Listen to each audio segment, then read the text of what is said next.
hopefully by the time this is out, we've had a chance to recover. Is that the right word? Get over it emotionally. Yeah, I'm not quite sure what other words to use to put this into context, but I think you kind of know where I'm getting at there. That was the toughest game of football I've sat through in a long time. Obviously, the Brisbane game was really bad, but I guess being at this one and watching it unfold before my eyes, you got the opposition crowd cheering and you're sitting there and it's tough. Look, if there's any positive to take out of this game and any takeaways to take from it, at least we know where we're at now. Because I've said in other videos, I've had no idea where we stand because, you have some performances where you step up and you play really well against the top teams and you think, oh, geez, all right, we're doing okay. And then, we had games like West Coast and Hawthorn where we it was way too close for comfort. And I know Hawthorn just beat Collingwood on the weekend, so maybe they're better than we're giving them credit for. But regardless, we've had our ups and downs and we probably weren't entirely sure if we were a good side that just wasn't putting it together or where we were at, I guess. And maybe you did know, and I was just one that was a bit confused, and I'm behind the eight ball here. But and look, I know there's been mixed opinions on where we're at as a club, but I think now, I know that now we're all aware we're not good. I hate saying that; it hurts to say, but we're not a good football club at the moment. I'm sure everything that happens behind the scenes is all fine. Like I think we're good in that sense, but I think in terms of on-field performance, we're just not good enough. I'm not going to get into individual performances because obviously there was some stinkers and there's people and names that I could be throwing out there and and naming and shaming, but I don't think there's any good in that. And the reason why I took a couple of days to get the video out was honestly because I was raging Friday, most of Saturday, and then today's Sunday, the day of recording. So I'm starting to settle a little bit now.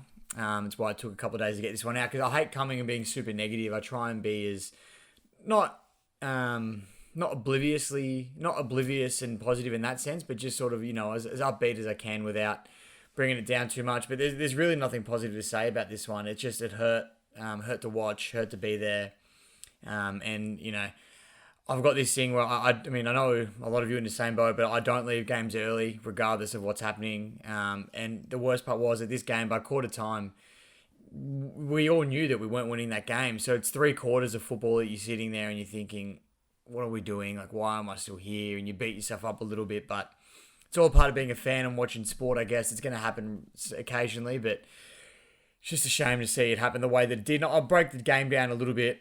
Like I said, we do know where we're at now. So at least the rest of the season, we don't have any expectation. We can go into the rest of the season and maybe enjoy the last couple of weeks as much as possible because we're not, I know mathematically we're still a chance, but I think after that performance we can all pretty much agree that, even if we were to make finals miraculously, we're not going to do anything. So I don't think there's any point dwelling on that, and let's just sit back and watch the last few games in as a relaxed mode as possible. But like I said, the game was done by quarter time. They killed us early. I think it was 9-2 in the first quarter, and that's nuts. Like that's what Collingwood should be doing to West Coast, not what Bulldogs should be doing to us, who are only a game on us in points. I think it might have been. So that's not what should be happening. I said it last time, but we keep allowing teams to kick consecutive goals on us, and it's hurting. We can't stop momentum. I don't know what it is, but we just can't seem to slow down other teams' momentum, and it hurts. It really does. That one. Well, where's the stats here I've got? So, again, 64-46 inside 50s, they beat us by. So, again, we're already on the back foot there when they're kicking that many. I think Jamara kicked 5, Norton kicked 3, someone else kicked a few as well. They had multiple big goal kickers. And again, we kicked more points than goals. I think we had 12 points and they had 11 kicked, but they also kicked 19 goals and we kicked 10. So, it wasn't... Our accuracy percentage was a lot lower than theirs was. So that hurts. You kick a bit straighter and it could be a tighter game. Who knows? So that doesn't help. In the stoppages, we actually didn't do too badly, believe it or not, despite the fact that Bontempelli and Libba tore us to pieces, but we actually didn't do too bad. So we beat them in hitouts 54-34. So we did well there, considering Tim English is one of the best ruckmen in the comp. Clearances, we beat them 41-37. They beat us in centre clearances though, 16-14.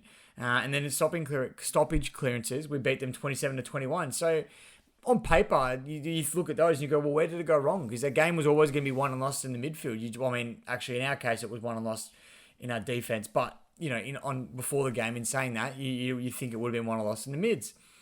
Then you look and you go, they actually won the post-clearance contested possessions by 36. And that's where your Bonts and your Libbers all stood up and won the game off their own boots. So that's where that took place. They had 20 plus tackles on us throughout the night, so they just wanted the ball more. They were hungrier than we were. And they just had more of the footy in general. I think they had 409 disposals to our 301. So they, as a team, collected the footy over 100 times more than we did. And I think that's just a reflection of how the night went. So, again, there's performances I could talk about. I don't like to name and shame too much, though, so I'm going to leave those out. I've got a lot of messages from people about certain players and certain performances that happened on the night. And we're not going to get into those because I don't really see the point. So we'll wrap it up there. Thank you for watching. I hope you've managed to slightly recover from what was an onslaught on Friday night. We have the Saints. At least we're not coming off a 5-day break. Hopefully we get a few players back and make it competitive at least.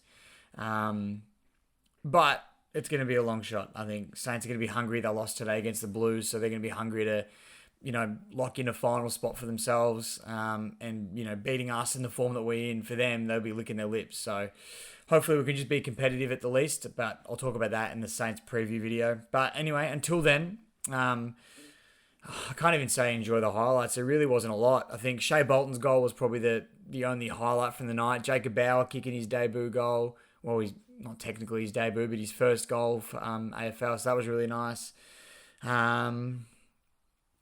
It's kind of it. That's kind of it. And also, I don't know if it was a Richmond fan or a Bulldogs fan, but whoever reached over and touched Marlon Pickett, you're a joke, mate. Like, what are you doing? You don't touch a player. You don't. And for those trying to compare that incident to after the game, after a win, and the players run around and take photos and they, getting footy signed and people patting them on the back, that's completely different. You don't touch a player mid-game. And I don't know what was being said. I don't know if it was malicious or if it was someone trying to encourage. I don't know what it was. But either way, you don't touch him during the game. So, mate, pull your head in. If you are a Richmond supporter and happen to be watching, I doubt you would be. But that's it.